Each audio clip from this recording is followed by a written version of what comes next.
personas que tú en tu soberanía planificaron a poner los nombres en la Biblia, porque cada persona en tu plan, Señor, es importante, significado.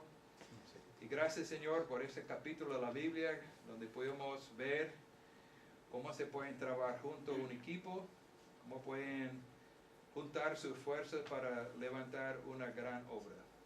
Señor, los muros de Jerusalén están caídos y Él necesitaba restaurarlo. Y puede ser que entre nosotros hay gente que tiene los muros de su casa, de su vida en roto, en caída. Y Señor, muéstranos a través de este capítulo cómo podemos nacer de nuevo, cómo pueden tú trabajar en nuestras vidas y Señor, cómo pueden ser la obra entre nosotros. Señor, yo quiero pedirle que usar esta prédica para unificarnos como iglesia y mostrarnos que juntos pudimos hacer mucho más que pudimos imaginar. En nombre de Jesús te lo pedimos. Amén. Amén. Interesante que en este capítulo no encontramos el nombre de un profesional. No hay un arquitecto, no hay ingeniero civil. Son personas normales, de corriente. No hay una persona famosa. Pero sí lo que tenemos es una lista de personas. Aquí encontramos 48 equipos. 48 equipos que están trabajando con su equipo y junto con su equipo lograron levantar este pared de ese muro en 52 días. Entonces tú puedes imaginar levantando ahí en San Gennaro en 52 días. Ese es un tremendo trabajo. Entonces, ¿cómo se pueden a ellos hacer esa obra? Es interesante que ahí yo creo que pudimos encontrar algunos principios para ayudarnos a trabajar juntos como un equipo. Y como ellos trabajaron con un equipo, también como una iglesia, nosotros pudimos aprender de ellos. Y yo espero que nos anima a trabajar juntos como una iglesia.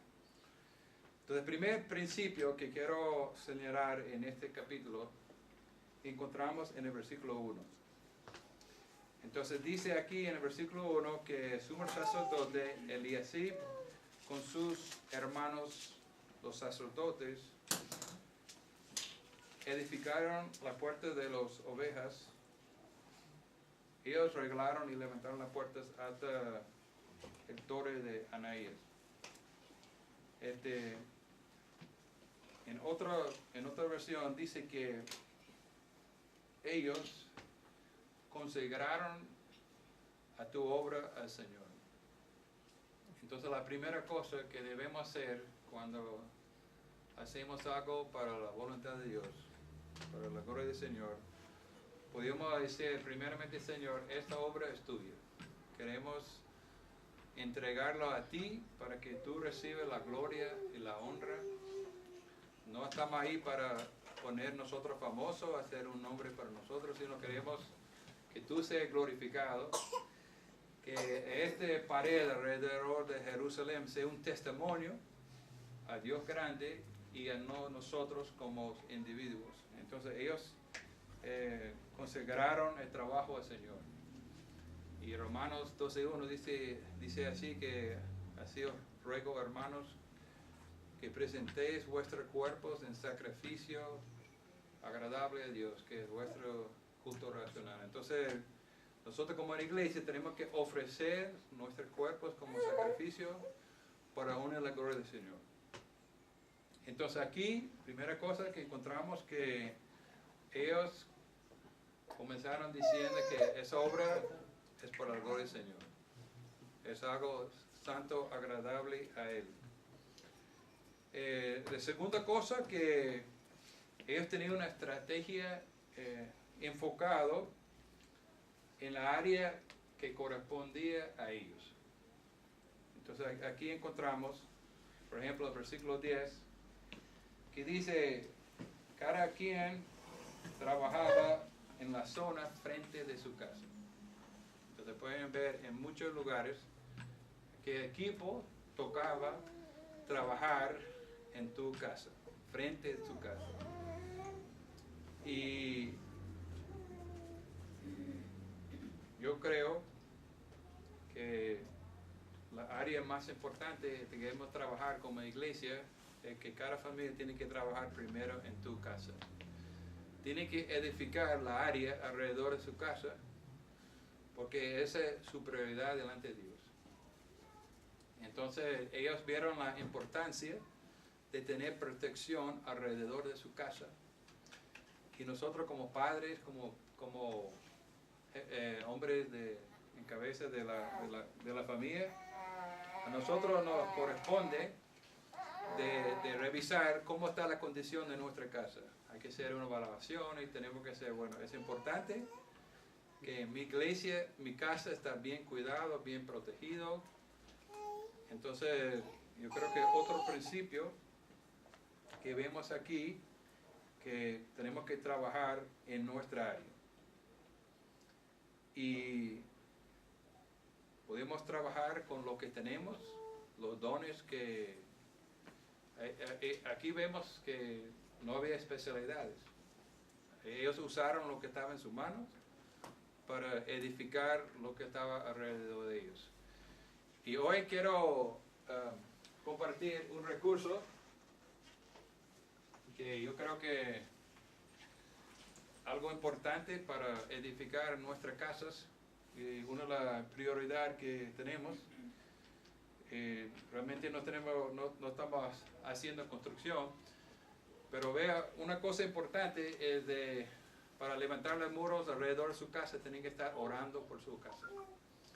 Entonces hoy me gustaría repartir ese diario de la oración.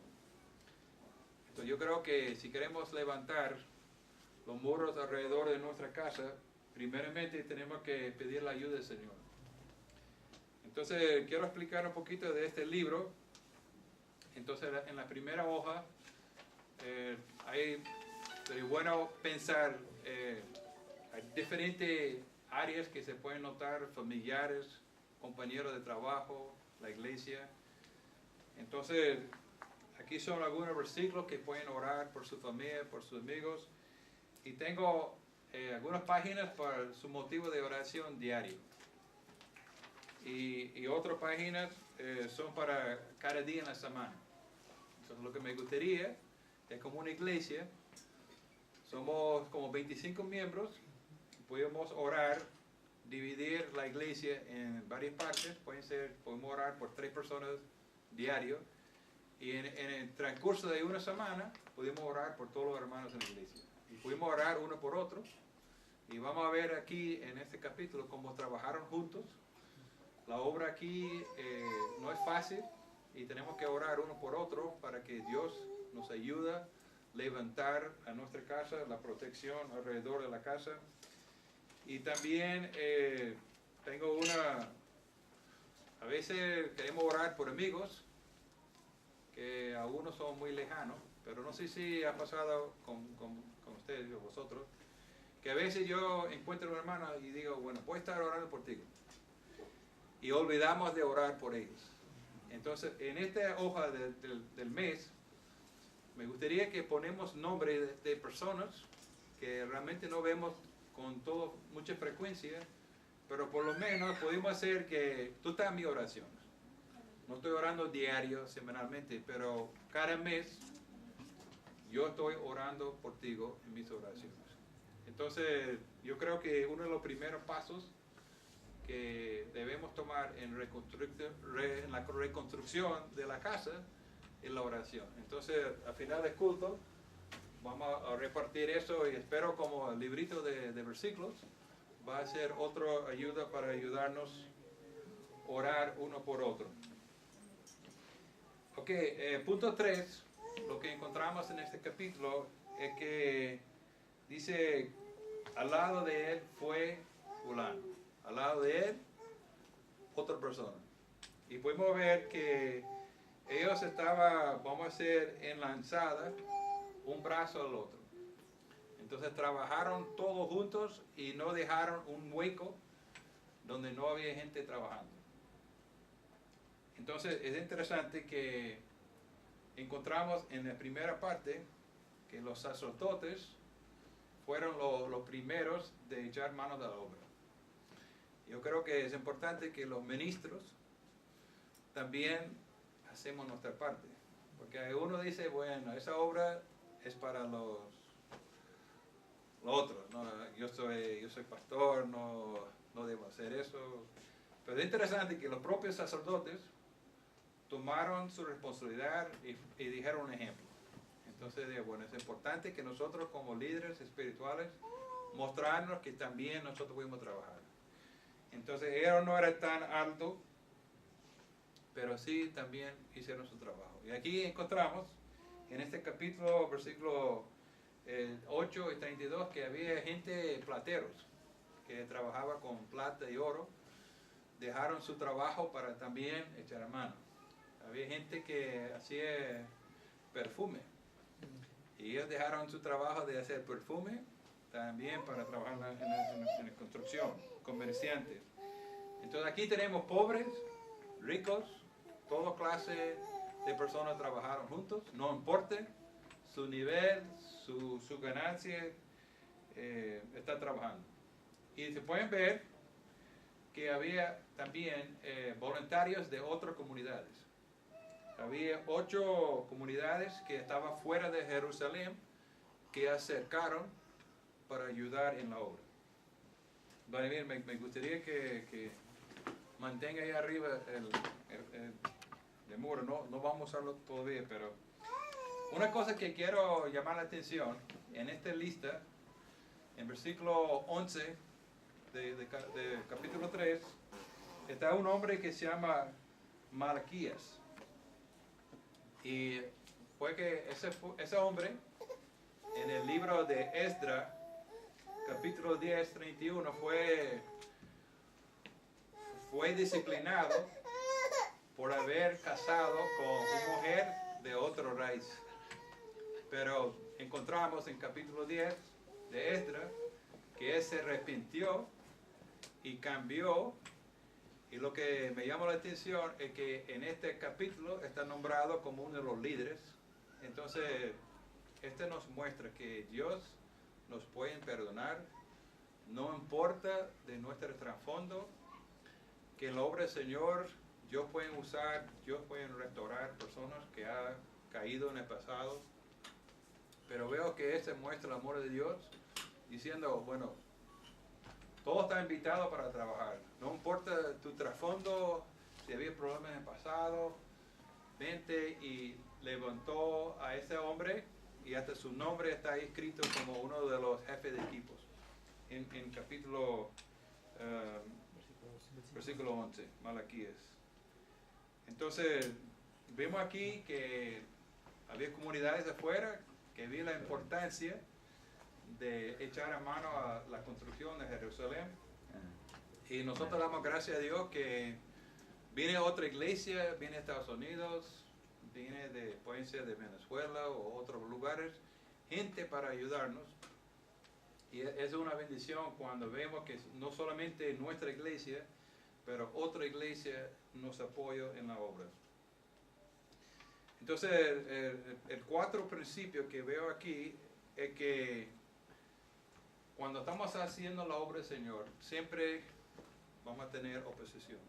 Y vemos aquí en versículo 5 que había gente que no quería echar mano. Dice aquí, y inmediato a ellos restauraron los tecoitas, pero sus grandes no se prestaron para ayudar a la obra del Señor. Ellos no querían hacer su parte. Vamos a encontrar en la iglesia que, en la obra del Señor, que siempre vamos a encontrar gente que se frena, que no quiere echar la mano. Es interesante que vamos a ver más adelante, en el capítulo 6 y en 3 semanas, vamos a ver que estas mismas personas que no querían echar la mano, más adelante vamos a encontrar que ellos se pusieron al lado de los enemigos de Jerusalén para apoyar a los enemigos. Entonces es interesante que ellos no querían trabajar Y el resultado es que más adelante se estaba en contra y se fueron a ayudar a Tobías, uno de los enemigos de Muro. Pero vemos algo interesante, que había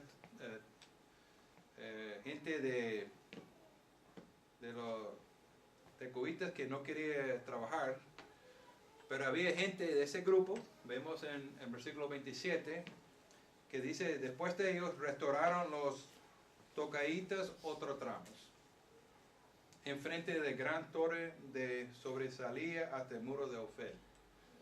Entonces, aunque había gente no dispuesto de hacer su parte, de la misma familia, ellos trabajaron doble para trabajar en lugar de los que no quieren trabajar.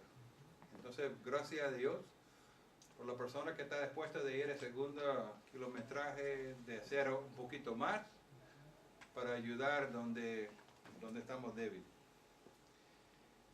Entonces, otra cosa interesante, un principio en este capítulo que veo es interesante, es que tenemos muchos nombres. Y muchas veces el nombre de una persona habla de su carácter. Por ejemplo, cuando yo era joven, me pusieron el nombre Paqui. El nombre mío Paqui, en mi liceo, nadie sabía que mi nombre era Peter. Me llamaron Paqui, porque yo era nacido en Pakistán. Entonces mi nombre hablaba de quién era yo. Entonces yo también tenía otro nombre que no quiero mencionar, que hablaba de mi carácter. Pero como Dios tiene un nombre que revela su carácter, hay unos nombres aquí en este capítulo que son interesantes que me gustaría mencionar. Por ejemplo, en versículo 1, el nombre Elisib quiere decir Dios restaurar. Entonces es interesante que ese hombre que fue nombrado, y su nombre significa Dios restaura. Vamos a encontrar más adelante, en el último capítulo, que ese hombre se echó a perder. En versículo 4 y versículo 13, vemos que él se puso al lado de los enemigos. Entonces, aunque tú tienes un nombre, aunque al principio tú comienzas bien, no quiere decir que va a terminar bien. Pero otro nombre es Sadoc, quiere decir en versículo 4 justo. En versículo 7, Meteías, quiere decir Jehová librará. Versículo 11, ese hombre que fue restaurado de haber casado con mujeres de otro raíz, su nombre significa el rey es Jehová. El rey es Jehová. Interesante que en este capítulo hay 3 personas con ese nombre, pero su nombre significa Jehová es mi rey es Jehová.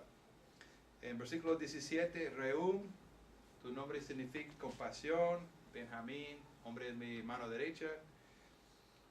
Entonces yo pregunto, cuando alguien escucha el nombre de William, ¿qué está conectado con este nombre?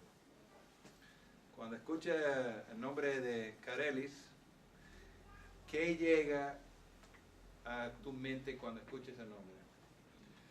Y yo espero que en nuestra iglesia, cuando habla de una persona, vamos a pensar, bueno, esa hermana sí es siervo. Entonces va a clasificar a nuestro nombre como una obra para la gloria del Señor. Podemos decir un nombre como Hitler y tiene un certificado malo, ¿no? Pero qué bueno es cuando nuestro nombre, hay buenas obras conectadas con nuestro nombre. Entonces yo espero que podamos hacer una iglesia donde decimos Alex, podemos decir, sí, Alex, mire cómo está trabajando, como siervo, cómo nos ayuda.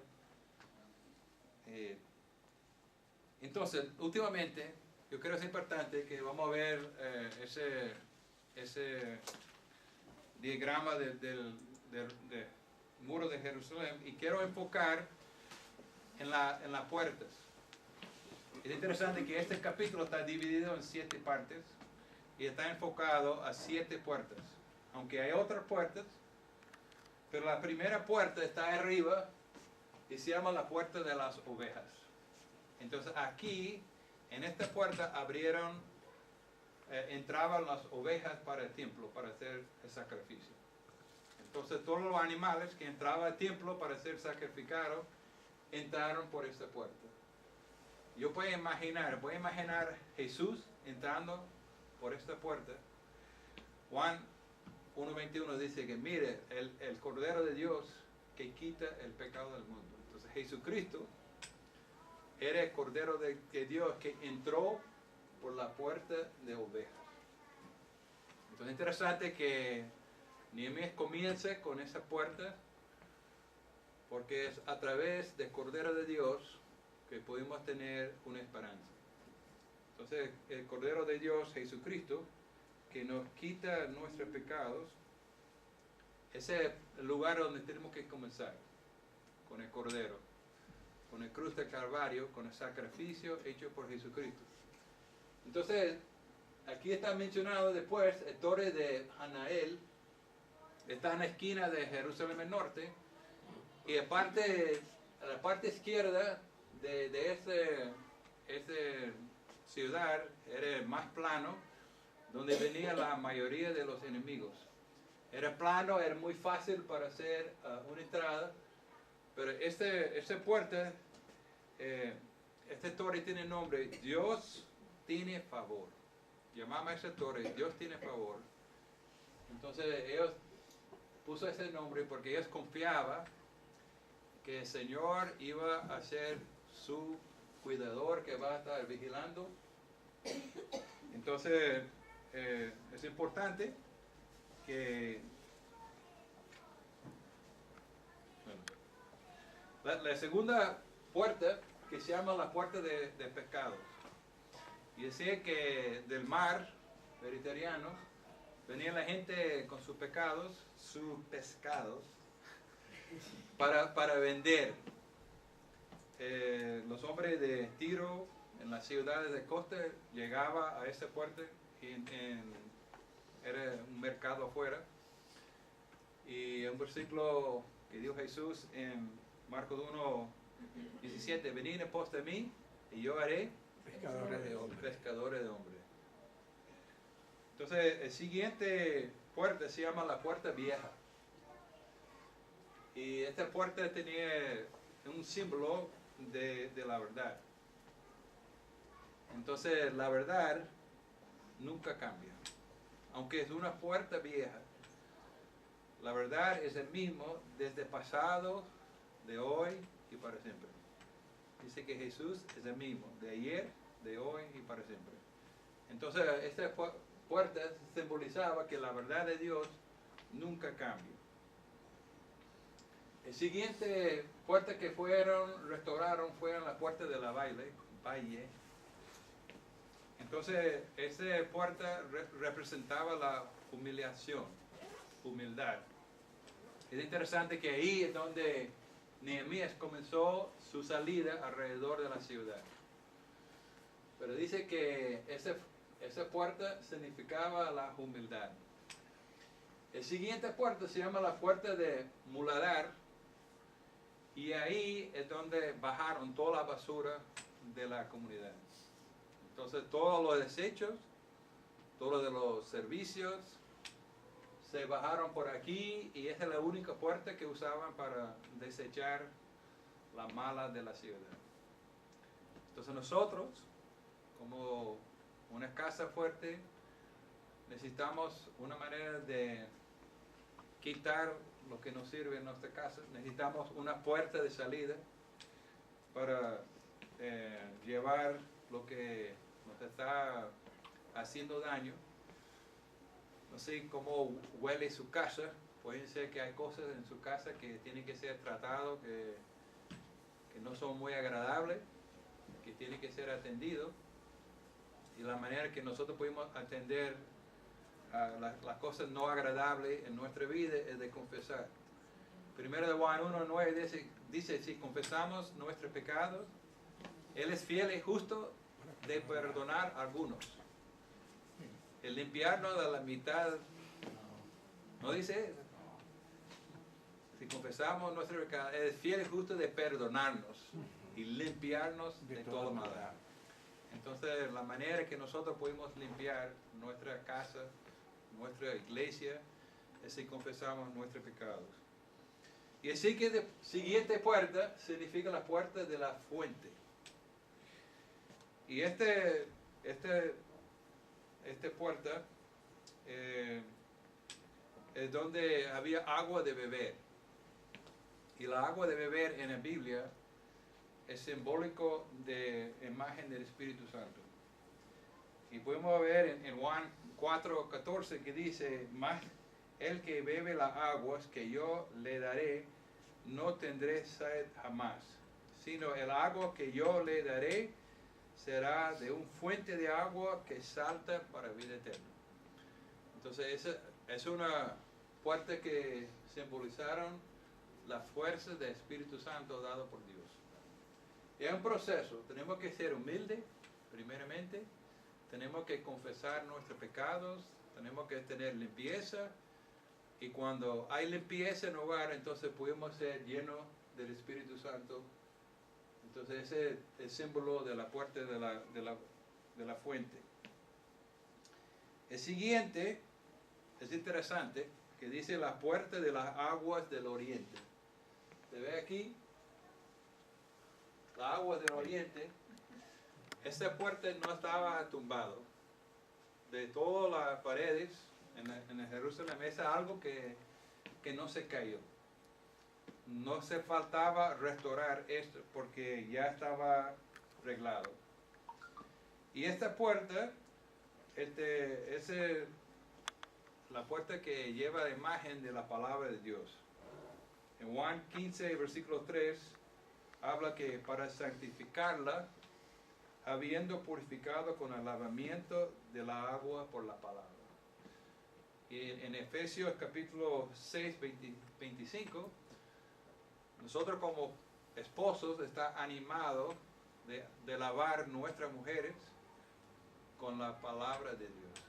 Entonces, es interesante que en el tiempo que fueron tirados todo el muro, que el muro que representaba la palabra de Dios no fue tumbado. Algunos dicen que la palabra de Dios no se puede tumbar.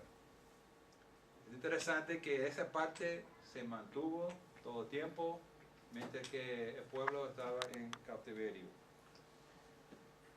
Y últimamente tenemos la puerta de los caballos, y ese es el símbolo de los guerrilleros. Entonces nosotros como cristianos tenemos que poner nuestra armadura.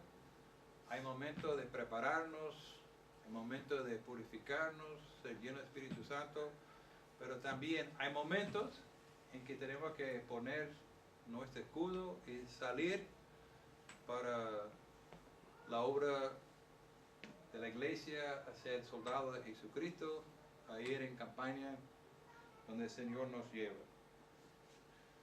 Entonces es interesante como dar una vuelta por el templo. Había una cosa más mencionada en el versículo final, que dice la puerta de justicia. Entonces ese lugar en Jerusalén donde juzgaba a las personas, cuando había un caso, llegaba a la puerta de juicio y ahí tomaron una decisión en cuanto a un caso. Es interesante que dice Apocalipsis, 2 Corintios 5:10 dice que porque es necesario que todos nosotros complazcamos ante el tribunal de Cristo, para que cada uno reciba según lo que ha hecho mientras estaba en el cuerpo, sea bueno o que sea malo. Es interesante que alrededor de este muro, la última cosa es la puerta de justicia. Que cada uno de nosotros un día tenemos que estar frente a Dios y Él va a juzgarnos. Y lo que yo espero es que como una iglesia podemos poner todo en orden ahorita.